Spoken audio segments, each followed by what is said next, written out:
Bonjour Manouya, aujourd'hui je reçois Aline Baldassari qui vient nous parler du Forum de la Perle. Bonjour Aline. Bonjour Martine.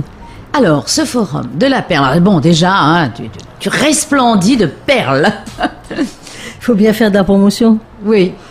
Alors, pourquoi un forum ? Alors, bon, d'abord, c'est pas Aline, c'est TPAFP, hein, c'est l'association TPAFP, l'association qui est en charge de la promotion de la perle dans le monde et à Tahiti.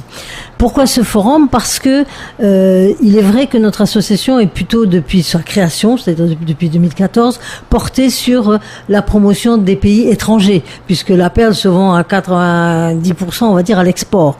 Donc, c'était important de travailler sur ces marchés. Mais je me suis dit que cette année, on allait faire un petit effort localement, parce que de plus en plus, je m'en aperçois, on a beaucoup travaillé avec le gouvernement sur une loi de pays, et on s'aperçoit qu'il y a vraiment beaucoup de choses qui vont pas, même localement, et que notre image ici, elle est complètement dévalorisée. Alors, indépendamment du fait que, parce qu'on va me critiquer en disant, ah, Aline, elle fait valoriser la perle, mais à côté de ça, elle est pour la libéralisation de la commercialisation, etc. Mais ce n'est pas incompatible, ça n'a rien à voir. Aujourd'hui, on vend nos perles comme on vend des carottes et des navets, au même niveau et au même prix, c'est même moins cher que le kilo de poivron, et donc ça devient un peu insupportable. Mais comment se fait-il que le prix est baissé comme ça ? Est-ce que c'est en adéquation vraiment avec le marché ? Ah oui, en fait, bon, les raisons sont multiples. Bon, en ce moment, il y a la crise économique mondiale qui perdure. Nous, oui. on vend à l'export. Les acheteurs veulent pas payer plus parce qu'ils peuvent pas, soit à cause du cours de change ou parce que le pays ne va pas bien et qu'ils sont obligés d'entretenir leurs achats. Mais c'est pas oui, non puis plus la panacée. Encore faut-il qu'ils aient des acheteurs eux-mêmes. Voilà, exactement. Donc ils viennent s'ils ont des acheteurs. Et donc on arrive à les vendre, il n'y a pas de souci. Mais ils tirent toujours sur les prix, comme c'est des grosses quantités. Moi, je parle du prix de gros, hein. Enfin, ici, c'est autre chose. D'abord, c'est sursaturé. Toutes les perles qui ne sont pas exportées traînent sur le marché. Enfin, le marché de Papeete et sur les marchés locaux. Oui, c'est vrai qu'on peut acheter tout et n'importe quoi. Voilà, on peut acheter tout et n'importe quoi dans des conditions qui ne sont pas favorables. Et moi, qui vis autour du marché, je le vois tous les jours. Les touristes viennent parce qu'ils sont appâtés. Le marché, c'est l'endroit de Papeete où tout le monde passe. Tous les touristes passent par le marché. Oui, donc c'est un peu insupportable. Aussi, donc c'est typique. Bah oui, non, mais le marché c'est génial, c'est typique, surtout le dimanche matin. Mais après, ce qu'on y vend à côté, c'est pas terrible, hein. Et ça, je me bats depuis des années, mais ça marche pas. Bon, il y a rien à faire. Mais cette idée-là que les touristes ont une idée dévalorisée de la perle, après ils la ramènent dans leur pays, puis bon, ça tourne, c'est jamais les mêmes, hein. Donc on accumule une vision de notre perle qui n'est pas intéressante, oui, parce que ce sont des perles de rebut qui sont vendues. Non, c'est pas seulement ça. Il n'y a pas que des rebuts. C'est pas vrai. Il y a des perles sans couche, bon, qui aujourd'hui sont appelées rebuts, qui le seront plus bientôt. Non, qui sont jolies. C'est la façon de le présenter. C'est la façon de les vendre avec des gens qui n'y connaissent rien. Entre les paquets de bananes, de feuilles et de poissons.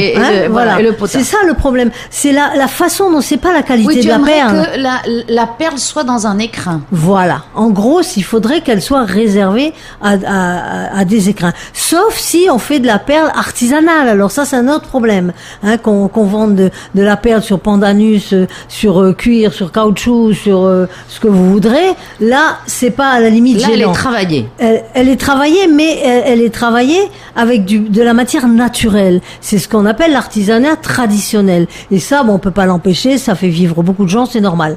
Maintenant, moi, ce qui me choque, c'est la bijouterie, la vraie, que l'on retrouve sur des marchés, hein, au pied des paquebots. Il y a 2 ans, on trouvait ça sur des tables dans la rue Gauguin. Il y avait des tables où on vendait des bijoux. Non, mais c'est n'importe quoi. Il n'y a pas encore si longtemps que ça, j'ai vu un jeune homme en vendre autour d'un arbre en face du front de mer, là, côté montagne, mais sur le front de mer, sur cette espèce de banc qu'on trouve autour des arbres, il vendait des bijoux. Non, mais où va le monde ? Il faut revaloriser l'image de la perle. Voilà, pas la perle elle-même, mais l'image qu'elle peut représenter. l'image qu'elle peut représenter, c'est ça. Et puis redonner conscience aux gens que ce produit, c'est un pilier de l'économie du pays. C'est quand même encore la première exportation du pays et le deuxième apport financier pour le pays. Ce sont des devises, c'est de l'argent qui vient de l'extérieur, qui n'est pas traficoté sur le pays, qui tourne. Bon, il y a cette partie qui tourne sur le pays avec les bijouteries, mais le reste, c'est de l'argent qui vient de l'extérieur. Donc on a besoin de ça. Et alors, emplois, ce forum, tout ça. Il est fait pour ça. Alors ce forum, il est fait. Alors, je rappelle les dates, hein. Oui. C'est 20 et 21 octobre de 8h à 16h. Voilà, jeudi et vendredi. À la CCSM. Dans l'amphithéâtre de la 8h. Et c'est toute la journée. Oui. Enfin, jusqu'à 16h, hein, oui, avec une pause café et une pause déjeuner, hein, pour pas que ça soit trop lourd, parce qu'il y a des interventions scientifiques et techniques qui seront peut-être un peu complexes, donc très intéressantes. Ouvert à tous oui, c'est ouvert au grand public. Est-ce qu'on a besoin d'être bijoutier? Pas du tout. N'importe qui, n'importe quel curieux. Oui, bien sûr. N'importe qui peut venir.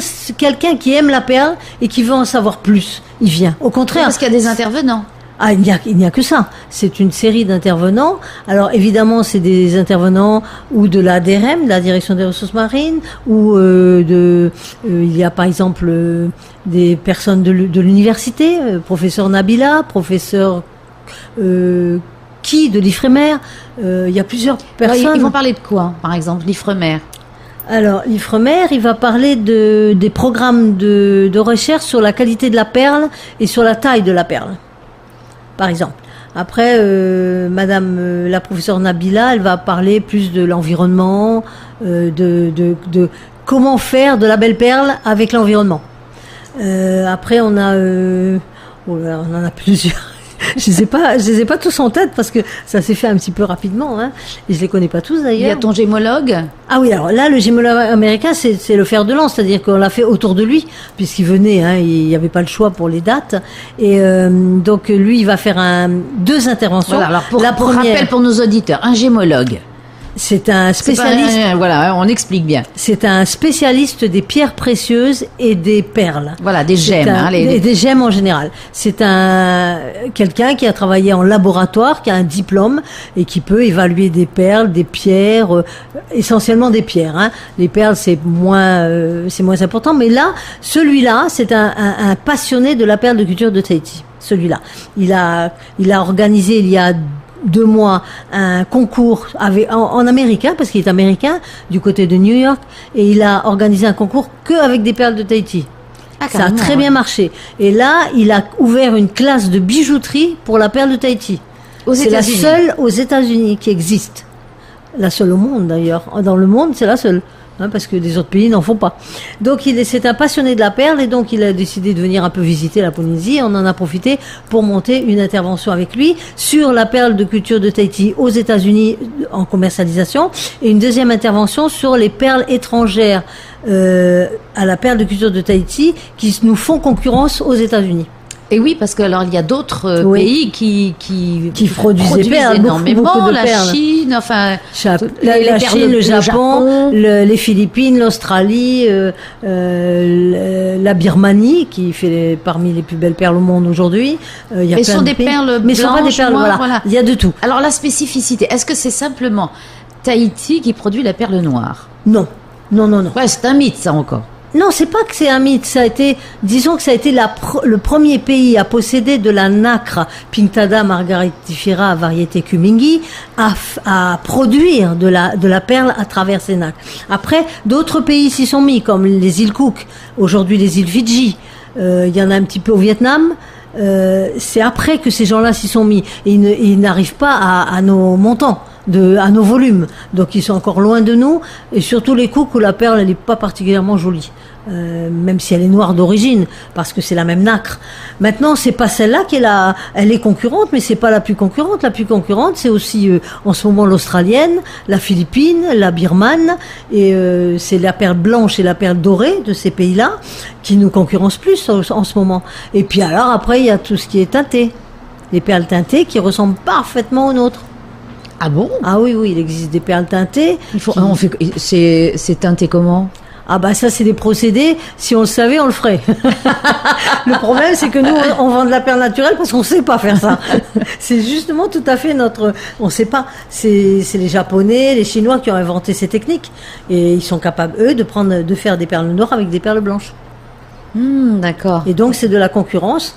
Bon maintenant, après, et c'est pour ça qu'un jour il faudra que nous arrivions à ce problème de labellisation. Oui, c'est la question que j'allais te poser. En fait, il n'y a pas de label sur la perle de Tahiti. Le mot Tahiti il a déjà été piqué par L'Oréal, alors. Hein. Oui. Donc nous, en perle, il n'y a rien qui a été fait. On devait faire quelque chose avec une appellation d'origine simple parce que contrôler, c'était pas possible. On n'a pas de terroir, mais simple, on devait faire. Mais comme le statut d'autonomie ne permet pas, aujourd'hui, c'est de compétence territoriale.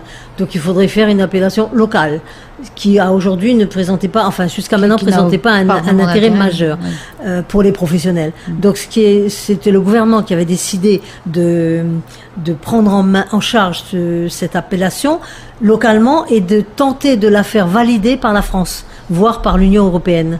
Mais bon, le nombre de ministres qui est passé dans les bureaux, la valse. La valse, ça fait que ça ne s'est jamais fait. Donc aujourd'hui, si on les mettait en collier, ça pourrait faire un beau collier de perles, là, avec tous ces ministres. Absolument, là, je suis bien d'accord. Bon, ceci étant, aujourd'hui, on est arrivé à un ministre qui nous a entendus, qui a fait preuve d'intelligence, qui nous a écoutés, qui a travaillé avec nous pendant 1 an, et le résultat est sorti donc jeudi au CESC. J'espère que ce sera le même résultat à l'Assemblée. Et donc on va travailler dessus.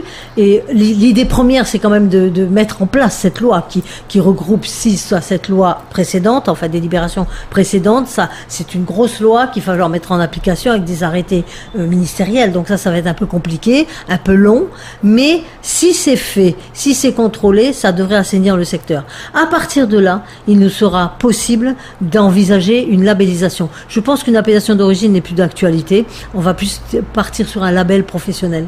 On va partir là-dessus. Mais on peut pas, aujourd'hui, c'est la pagaille. Il faut attendre un peu. Et donc, alors, au cours de ce forum, je suppose qu'il y aura beaucoup de discussions et de débats. J'espère. Et donc tu attends tout le monde, il y a des gens très nombreux, donc ouvert à tous. Voilà, j'attends gratuit évidemment, il n'y a pas de droit d'entrée. Il n'y a rien, c'est gratuit. J'attends beaucoup de personnes qui aiment la perle, qui s'intéressent à cette perle, qui ont envie de poser des questions, parce que c'est vrai qu'également la loi de pays a suscité des interrogations. Hein. Donc j'aimerais que les gens viennent et qu'on puisse en débattre et qu'on puisse expliquer clairement ce qui se passe dans ce secteur-là. Bon, et ceci étant, c'est aussi pour faire bouger les choses. Parce que jusqu'à cette année, la perle était complètement occultée. Hein. Oui, là, il y a eu un concours. Là, il y a eu le concours photo en mars, il y a eu le concours là en juillet jusqu'au 6 octobre, et maintenant le forum. Et ça fait quand même parler un peu les gens. Et ce que je veux, c'est éveiller les consciences qui se disent, mais nom de Zeus, cette perle, c'est quand même notre richesse, c'est notre pays, il faut la préserver, il faut préserver nos lagons pour avoir des belles perles. Donc c'est tout un ensemble et je voudrais resensibiliser les gens là-dessus, qui se disent que c'est un des moyens, c'est un des piliers de l'économie de notre pays et si on fait rien pour elle, eh ben on va aller à je sais pas où, hein, parce qu'on va aller au fond du trou. Hein. Au fond du lagon. Eh bien, ce sera le mot de la fin, Aline. Et on se retrouve donc dès jeudi au CCISM pour ce forum. Merci infiniment, Martine.